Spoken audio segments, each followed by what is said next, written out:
ونستعينه ونستغفره ونعوذ بالله من شرور أنفسنا ومن سيئات أعمالنا من يهده الله فلا مضل له ومن يضلل فلا هادي له أشهد أن لا إله إلا الله وأشهد أن محمدا عبده ورسوله اللهم صل على محمد وعلى آل محمد أما بعد قال الله تعالى في كتابه الكريم أعوذ بالله من الشيطان الرجيم بسم الله الرحمن الرحيم الذين يحملون العرش ومن حوله يسبحون بحمد ربهم ويؤمنون به ويستغفرون للذين آمنوا ربنا وسعت كل شيء رحمة وعلما فاغفر للذين تابوا واتبعوا سبيلك وقهم عذاب الجحيم صدق الله العظيم. Bapak Ibu, jemaah salat subuh yang dirahmati Allah Subhanahu wa taala, marilah kita bersembahkan syukur kehadirat Allah Subhanahu wa taala yang telah melimpahkan nikmat, karunia, rahmat yang selalu kita rasakan setiap hari, setiap saat, setiap detik, setiap menit sejak kita bangun tidur sampai kita tidur lagi adalah merupakan rangkaian nikmat-nikmat Allah Subhanahu wa taala yang wajib kita syukuri. Dalam bentuk melaksanakan perintah Allah salat subuh berjamaah di mushola kita ini, mudah-mudahan rangkaian ibadah kita diterima Allah Subhanahu wa taala. Amin ya rabbal alamin. Salawat salam semoga selalu dilimpahkan pada Nabi kita Muhammad sallallahu alaihi wasallam. Demikian juga kepada keluarganya, sahabatnya, para pengikutnya yang setia sejak awal hingga akhir zaman kelak. Mudah-mudahan kita akan mendapatkan syafaatnya dengan izin Allah Subhanahu wa taala. Amin ya rabbal alamin. Bapak Ibu dirahmati Allah, subuh pagi ini kita akan membahas tentang orang-orang yang didoakan oleh para malaikat. Bapak Ibu dirahmati Allah, kita sering berdoa kepada Allah. Kita juga sering meminta untuk didoakan. Oleh siapa? Oleh orang-orang yang kita anggap orang soleh. Coba ya. Minta kepada kiai, tolong doakan kiai, saya mau ujian. Tolong doakan kiai, saya mau merantau ke tempat yang jauh. Itu biasanya kebiasaan orang soleh, para sahabat itu begitu, agar didoakan. Boleh didoakan orang kita didoakan. Pak Firdaus, saya mau merantau ke Jawa. Tolong doakan ya supaya selamat, sukses. Boleh kan? Boleh. Terus datang ke kiai, kita didoakan. Datang ke ulama, minta didoakan. Boleh.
pasar, doa masuk masjid, doa keluar masjid, doa masuk WC, keluar WC, doa setelah azan, doa setelah baca Al-Quran, doa semua itu, doa semua. Nabi yang begitu suci dekat dengan Allah saja, hari-harinya diisi dengan berdoa. Nah kita yang luar biasa kan malah jarang doa. Kita yang luar biasa justru malah jarang berdoa. Allah marah, Allah murka kepada orang yang tidak berdoa. Allah berfirman, A'udzubillahi minasyaitonir rajim. Bismillahirrahmanirrahim. Wa qala rabbukum ud'uni astajib lakum. Dan Tuhan berfirman, berdoalah kepadaku, aku akan mengabulkan permohonanmu. Innal ladzina yastakbiruna an ibadati sayadkhuluna jahannam dakhirin. Sesungguhnya orang yang menyombongkan dalam ibadah kepadaku, tidak mau berdoa maksudnya, dia akan masuk surga dan masuk neraka jahanam dalam keadaan hina. Jadi Allah marah kalau kita tidak berdoa, karena Allah sudah memerintahkan kita supaya berdoa. Ud'uni astajib lakum. Mintalah kepadaku, aku akan istijabah doakan. Doa sebab turun hujan, doa tengah malam ketika kita bangun, doa sepertiga malam terakhir menjelang subuh, itu doa-doa yang luar biasa dikabulkan oleh Allah. Nah, kalau orang-orang saleh, orang beriman, para nabi, para rasul, sahabat doa yang dikabulkan oleh Allah, bagaimana lagi doanya mereka? Apalagi doanya mereka pasti dikabulkan oleh Allah Subhanahu wa ta'ala. Nah, Bapak Ibu yang dirahmati Allah, ternyata tanpa kita ketahui, tanpa kita sadari, malaikat itu terus mendoakan orang-orang yang ada di bumi ini kepada orang-orang beriman. Siapa di antaranya yang didoakan oleh malaikat? Pertama, orang yang bersedekah di pagi hari. Ini ada sedekah minuman, kue, snack, nasi uduk. Masya Allah.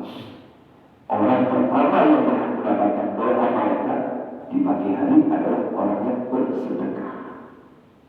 Kata malaikat, berikan tambahan dan berkembang secara banyak untuk orang yang pagi hari bersedekah. Rizkinya luaskan, rizkinya berkah. Dan orang yang ingin di pagi hari tidak mengeluarkan sedekah, maka sempitkan dan musnahkan hartanya. Itu doa pertama. Orang yang bersedekah di pagi hari. Berapapun sedekahnya, orang itu berhak mendapatkan doa malaikat. Yang kedua, ada doa malaikat kepada orang yang berada di saf pertama di masjid atau musola. Tadi ada satu saf. Orang yang berada di saf pertama itu orang yang didoakan oleh malaikat. Jadi berlomba untuk menempati saf pertama. Jangan dorong-dorongan. Bapak aja tidak umumnya. Jadi kalau menempati saf pertama itu harus berlomba. Dalam sebuah hadis diriwayatkan, andai kamu tidak bisa menempati saf pertama dalam sholat kecuali dengan melakukan undian, maka kamu akan berundi. Undian tahu ya? Siapa yang berhak mendapatkan saf pertama kecuali maka kamu akan melakukan undian. Apa? Kalau kamu tidak bisa melakukan sholat di saf pertama kecuali dengan rakaat, kamu akan datang dengan neraka. Saking istimewa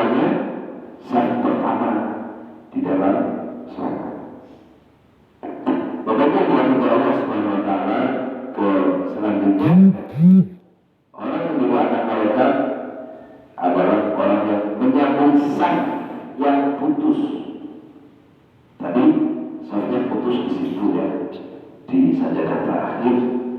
Harusnya yang babak belakangan itu bukan di belakang, nyambung. Harusnya ya nyambung. Kan tinggal luruskan ya Pak ya. Ya, apa masih luas itu? Masih luas. Gitu. Jadi harusnya nyambung. Atau ini sudah penuh sampai ke terakhir. Datang orang selanjutnya, terlihat ada yang lewat, ada yang rendah, cukup untuk satu orang, maka dia harus masuk. Maka dia harus masuk. Orang yang menyambut sah putus dalam sholat itu didoakan oleh malaikat. Luar biasa. Jadi sholat juga ada aturannya, gitu ya. Tidak sembarang ya, masuk. Yang mana yang kosong masuk. Gitu. Dan sholat yang softnya rendah itu di situ ada setan. Jadi supaya setannya pergi tidak ikut mengganggu, maka harus dirapat. Maka harus rapat. Gitu. Kaki dengan kaki bertemu atau umat dengan umat bertemu. Jangan ada lowong gitu, longkang segini misalnya. Itu harus rapat. Jadi sajadah yang dipasang ini sebetulnya kelebaran ya. Itu terlalu lebar. Ini bisa buat 1,5 orang. Jadi jangan sesuai saja Pak, sesuai dengan postur tubuh. Sesuai dengan postur tubuh. Kalau yang tubuhnya kecil, sajadahnya selebar ini tak bisa buat 2 orang. Akhirnya karena ditempati 1 orang maka terlalu lebar. Jadi dirapatkan safnya. Merapatkan saf dalam sholat itu adalah orang-orang didoakan oleh malaikat. Kemudian orang yang didoakan oleh malaikat yang baik adalah orang yang menyampaikan ilmu pengetahuan. Jadi yang dakwah, yang ceramah, guru, dosen, pembimbing, khatib, ulama, kiai yang menyampaikan kebaikan itu didoakan oleh malaikat. Didoakan apa? Dimintakan ampun oleh malaikat untuk orang yang mengajarkan kebaikan. Kemudian juga orang yang menuntut ilmu. Orang yang menuntut ilmu itu sejak dia berangkat sampai di sekolah, di kampus, di mana, sampai dia pulang, terus didoakan oleh malaikat. Bahkan oleh ikan-ikan di lautan, ikan-ikan yang burung-burung di udara itu mendoakan orang yang menuntut ilmu. Termasuk Bapak Ibu yang sedang berada di majelis ilmu ini didoakan oleh malaikat. Kemudian orang yang menjenguk orang sakit, menjenguk orang sakit juga didoakan oleh malaikat. Kedudukannya sangat tinggi. Lalu ada malaikat yang sangat dekat kepada Allah. Malaikat yang sangat dekat kepada Allah. Siapa mereka? Malaikat yang berada di sekeliling arasy Allah. Jadi Allah itu berada di arasy, di atas. Rasulullah pernah ke sana ya, ketika Isra Mi'raj. Dari langit pertama, kedua, ketiga, sampai ke 7. Terus kemudian ke arasy, Sidratul Mustawa, Sidratul Muntaha, lalu mendapatkan perintah sholat. Nah, di atasnya ada arasy itu, ada malaikat yang bertugas memikul. Jadi arasnya Allah, singgasananya Allah itu dipikul atau dipanggul oleh para malaikat yang jumlahnya mungkin ribuan, ratusan ribu, jutaan, mungkin miliaran, triliunan banyaknya yang bertugas memikul arasy Allah. Malaikat ini dekat sekali kepada Allah. Namanya malaikat muqarrabin, malaikat yang terdekat posisinya kepada Allah Subhanahu wa Ta'ala. Nah, malaikat yang memikul arasy Allah ini terus berputar, terus bertasbih memuji Allah. Selalu berdoa, Rabbana wasi'ta kulla syai'in rahmatan wa 'ilma. Seperti yang disebutkan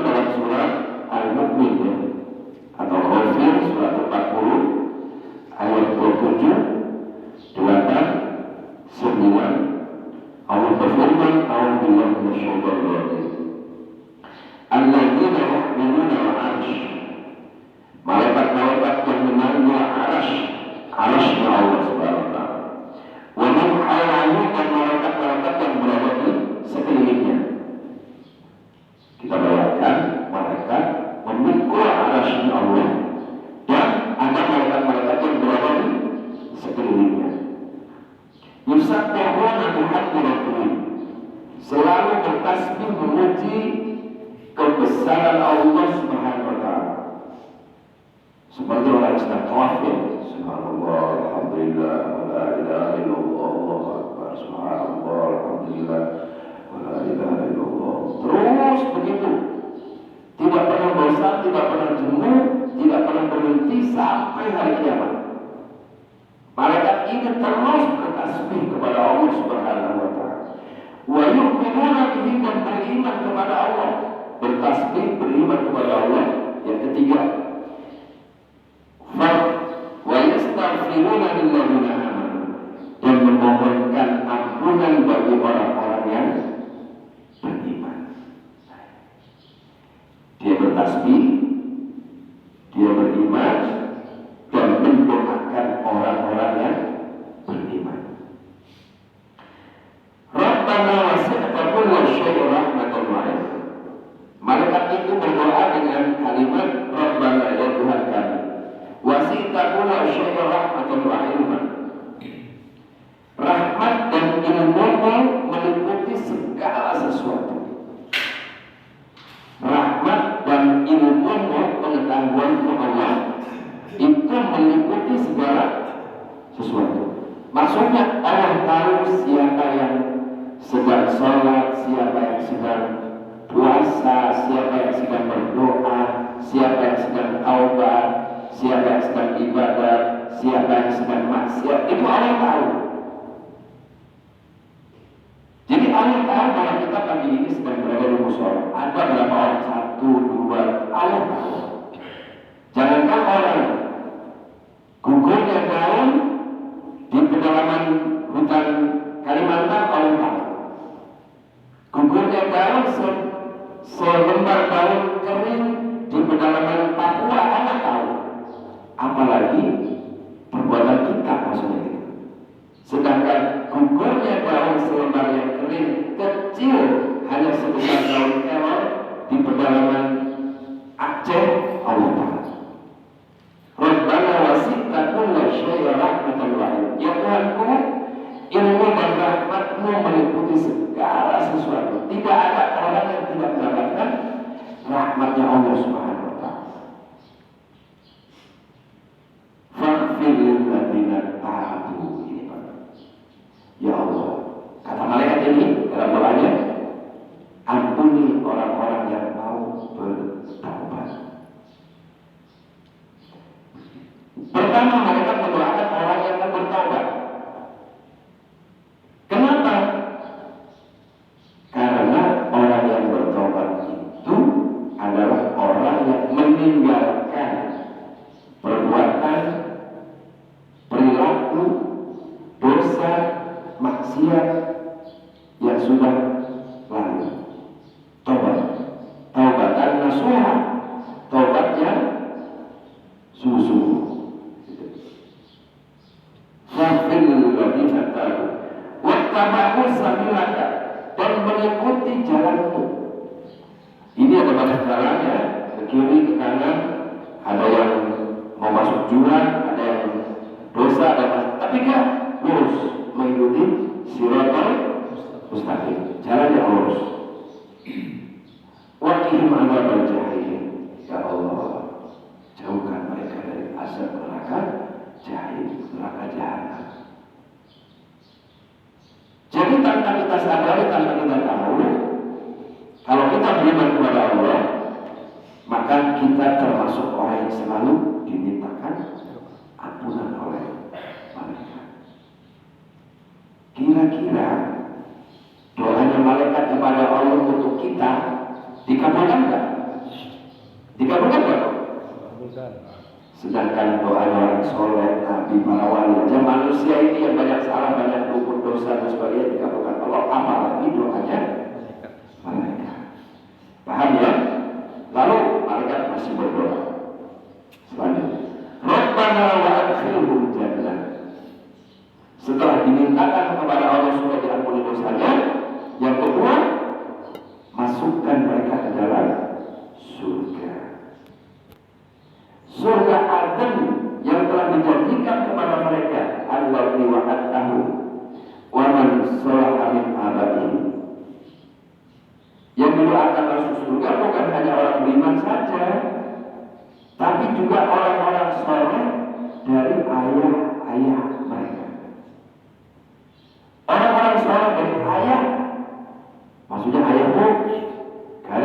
atas ya, ayah, ayahnya ayah, kakek, ayahnya kakek, buyut, ayahnya buyut, cangga, ayahnya cangga, wareng, ayahnya wareng, udik-udik, ayahnya udik-udik, gantung siwur. Itu dalam istilah Jawa ya. 7 turunan ke atas yang kita mungkin ada yang tidak ketemu, ada yang ketemu. Ayah mungkin ketemu, kakek bisa jadi ketemu. Terus buyut ketemu nggak? Ada yang ketemu ya, kadang-kadang ada yang ketemu. Wareng sulit ketemu. Ayahnya wareng sulit ketemu. Tapi Allah menyebutkan dalam surat Al-Mu'min ini menegaskan bahwa malaikat mendoakan kita supaya masuk surga bersama ayah ke atas. Ayah, kakek nenek, buyut, nenek buyut, kakek buyut, cangga, kakek cangga, nenek cangga, terus wareng, ubek-ubek, terus ke atas. Saya saja nggak ketemu kakek. Ada bahkan yang nggak ketemu orang tua, karena masih bayi orang tua sudah meninggal. Ada kan? Jangankan kakek, nenek, buyut, nggak bisa, sulit. Tapi bagi orang beriman didoakan oleh malaikat supaya nanti ketemu dengan ayah ke atas. Bukan hanya itu, malaikat juga berdoa wa azwajihim, pasangan mereka.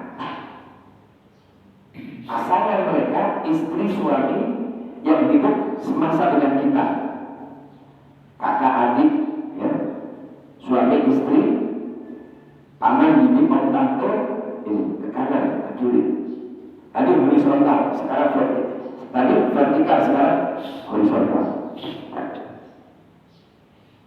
Ada yang istrinya sudah meninggal, ada nggak?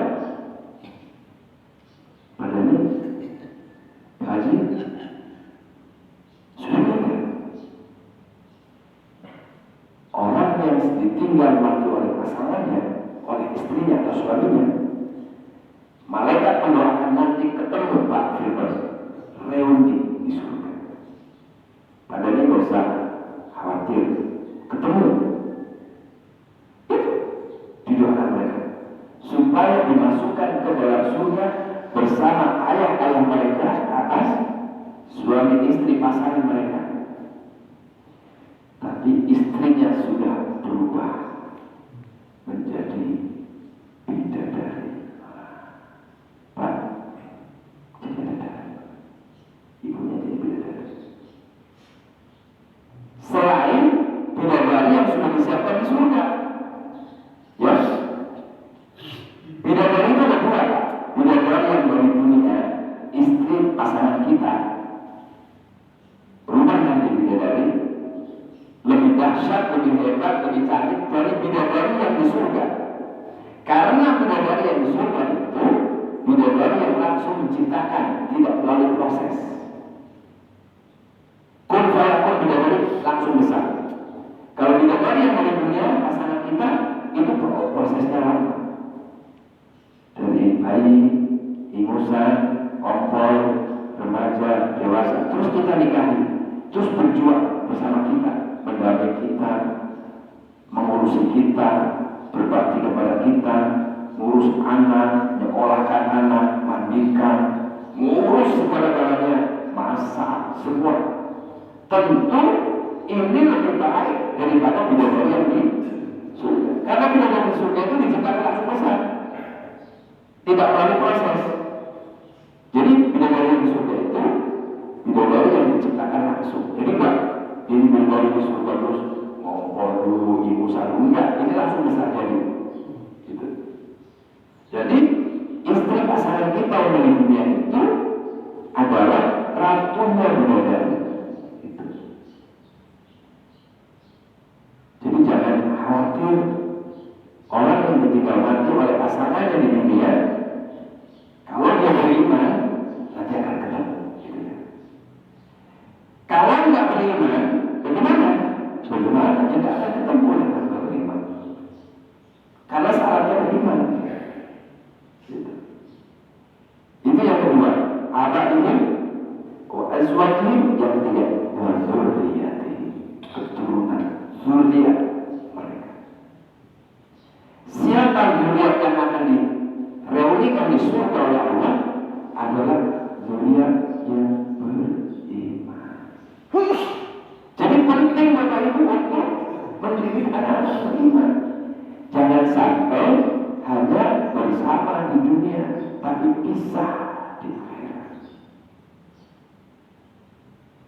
Kita di dunia kan kumpul ya, anak, istri, suami, keluarga bahagia. Begitu satu meninggal, sedih. Tapi orang beriman masih menyimpan harapan nanti akan dikumpulkan di surga.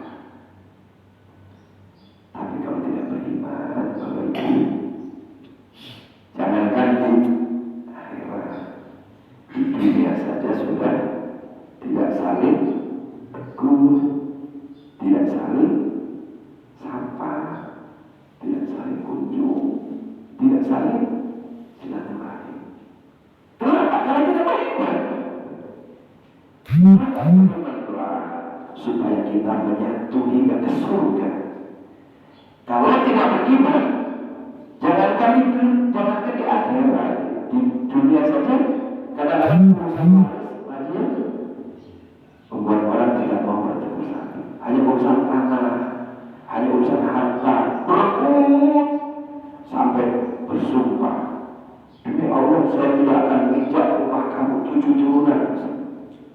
Waduh, orang seperti itu berbahaya sekali, karena dia telah memutus hubungan silaturahmi. Nabi mengatakan, layak dengan jannah qati orang, tidak akan masuk surga orang yang memutus hubungan silaturahmi. Jadi ini penting bagi dia, penting sekali. Malaikat mendoakan orang yang beriman kepada Allah agar dimasukkan ke dalam surga, bukan hanya dirinya, tapi juga bersama orang-orang yang kita cintai. Garis ke atas, garis ke samping, garis ke bawah. Zuriat itu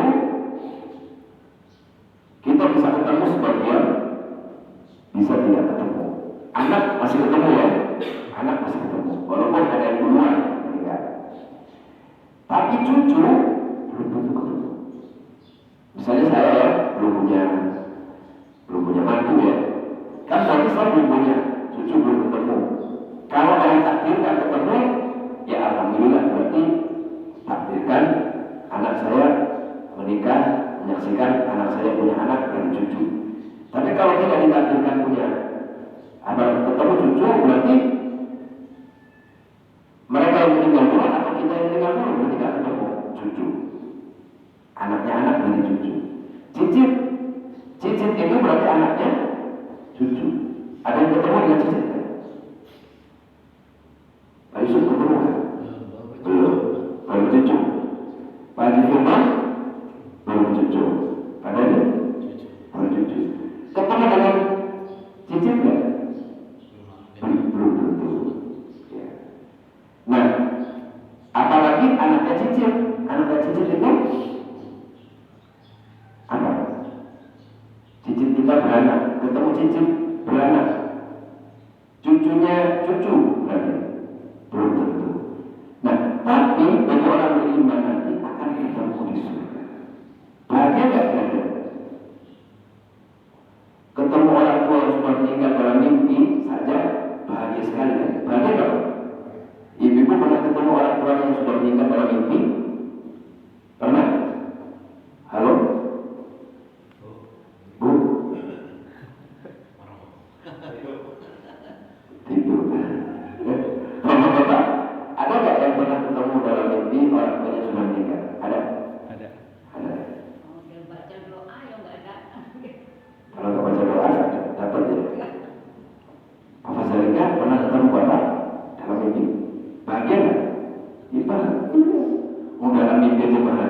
apalagi ketemunya di surga gitu loh Pak. Apalagi ketemunya di surga sebagai seorang raja, ketemu anaknya juga raja. Raja sebenarnya raja di surga. Setiap orang yang masuk surga dia jadi raja. Dengan sekian pelayan, sekian pembantu, sekian banyak kenikmatan, sekian istana yang megah. Raja di surga diketemukan di istana di surga menjadi raja. Masya Allah, alangkah indahnya. Itu doa malaikat. Wa man salaha min abaihim wa azwajihim wa dzurriyyatihim innaka antal azizul hakim. Sesungguhnya engkau maha perkasa lagi maha bijaksana. Inilah kisah doa-doa malaikat yang sangat dekat kepada Allah, di arasy Allah, di singgasana Allah. Diperdengarkan doa ini kepada Nabi ketika Isra Mi'raj, diperlihatkan juga kepada Nabi ketika Isra Mi'raj, lalu direkam, diabadikan dalam Quran. Maka Bapak Ibu yakin, percaya bahwa ada malaikat-malaikat yang terus mendoakan kita, sehingga orang-orang yang didoakan oleh malaikat itu akan bahagia hidupnya. Bahagia, senang, nyaman, jauh dari fitnah, jauh dari ketidaknyamanan, bahagia sekali. Maka bersyukurlah kepada kita semua yang memiliki keimanan dalam hatinya, lalu kemudian termasuk orang-orang yang didoakan oleh Allah. Wa qihimus sayyi'at wa man taqi sayyi'at yawma idzin faqad rahimtah wa dzalika huwal fawzul 'adzim. Dan ditutupi dengan kejelekan, siapa yang ditutupi kejelekannya, dihapus kesalahannya pada hari itu, sungguh telah diberi rahmat oleh Allah.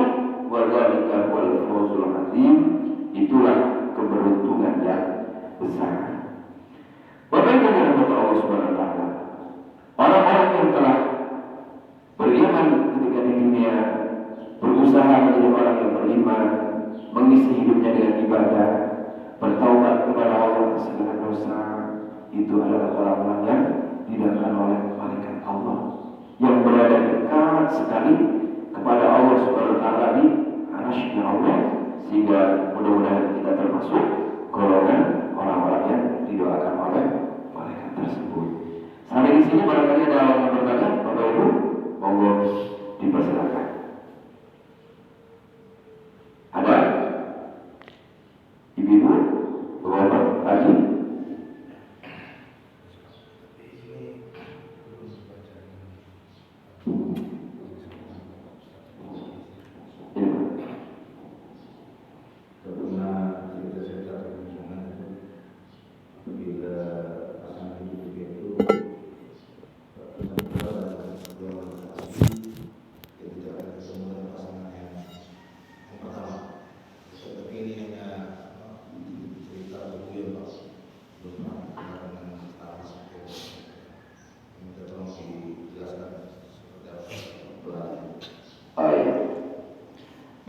Sekalian, bagaimana dengan orang yang ditinggal istri lalu kemudian menikah lagi?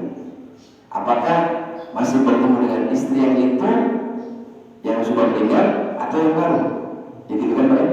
Nah, ada satu kisah, saya lupa riwayatnya, tapi menunjukkan bahwa yang akan diketemukan lagi nanti adalah yang terbaik akhlaknya dan yang terbaik ibadahnya. Jadi kalau ternyata pasangan yang kedua ini tidak sebaik yang pertama, nanti dia disuruh pilih. Mau pilih yang mana? Gitu. Mau pilih yang mana? Kalau ternyata yang terbaik itu adalah yang pertama, maka tetap akan diketemukan yang pertama, karena akan memilih yang terbaik pasti. Gitu. Di samping bidadari yang ada di surga, karena urat cemburunya sudah dipotong, sudah tidak ada lagi cemburu. Cemburu itu kan di dunia. Iya, cemburu itu di dunia. Di surga tidak ada cemburu. rasa cemburu itu siapa? Allah potong itu buat cemburu. Dia nggak akan cemburu lagi. Gitu. Jadi rasa cemburu itu hanya di dunia. Makanya jarang ada yang mengizinkan nikah lagi kan karena cemburu. Jangan kan nikah lagi dekat sama cewek lain ngamuk kan? Belum. Karena masih di dunia. Ini surga itu gak ada cemburu. Walaupun sekian banyak bendera gak ada cemburu, dia senang aja, bahagia saja. Karena cemburunya sudah dicabut oleh Allah Subhanahu wa Ta'ala. Seperti itu Pak. Termasuk seandainya yang meninggal itu suaminya. Meninggal, terus menikah lagi dengan laki-laki lain.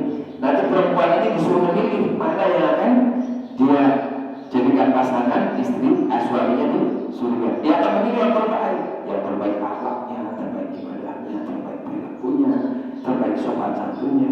Ternyata yang terbaik itu suami pertama. Ya sudah, dia akan kembali ke suami pertama. Gitu. Jadi dia disuruh milih nanti. Seperti itu Pak. Ya. Ada lagi yang lain? Ibu-ibu? Pak Doni? Mau minta bidadari yang kayak apa? Cukup? Kalau gini Pak, Gimana Pak? orang yang baik itu, dari awal tadi kan Isaf ya. Oh, salah.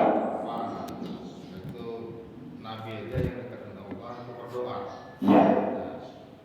Apa kita orang biasa-biasa aja dia berdoa? Betul. Jadi gimana kalau habis sholat langsung berdiri langsung balik gitu nah, itu minta tolong Pak tadi ya, sikap yang seperti itu yang di hadis mana di masa apa? Ya, kalau setelah sholat tidak berdoa lagi, mungkin dia sudah berdoa di rumah, atau berdoanya di rumah. Kita husnuzon, berbaik sangka. Mungkin dia sudah berdoa di rumah, sehingga di masjid cukup sholat berjamaah saja terus pulang. Atau dia nanti doanya di rumah saja sendiri, di kamar, gak ada yang lihat. Kita berprasangka baik. Oke, baik? Ya. Sudah cukup? Ada lagi? Kalau tidak ada lagi, masih kira-kira 10 menit ya. Waktu isya hari terbit. Saya sampaikan bersama terima kasih atas perhatiannya, pertanyaannya, dan mudah-mudahan bermanfaat untuk saya dan kita semua. Insya Allah kita bertemu lagi pada kajian subuh Rabu yang akan datang. Mari kita sempurnakan dengan doa kafaratul majlis. Subhanakallahumma wa bihamdika asyhadu an la ilaha illa anta astaghfiruka wa atubu ilaik. Kita sempurnakan dengan nafas hamdalah. Alhamdulillah. Assalamualaikum warahmatullahi wabarakatuh.